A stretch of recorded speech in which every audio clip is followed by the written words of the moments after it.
Maabot na sa short ko guys. Yo, what's up? Yo, bumubulusok pa yung tubig.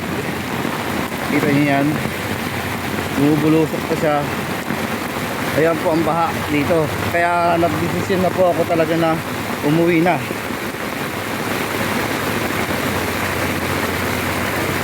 Lakas ng agos. Lakas ng agos oh.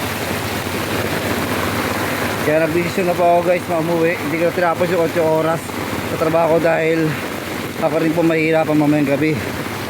Mas maganda yung simulaan ko lang maglakad ngayong umaga.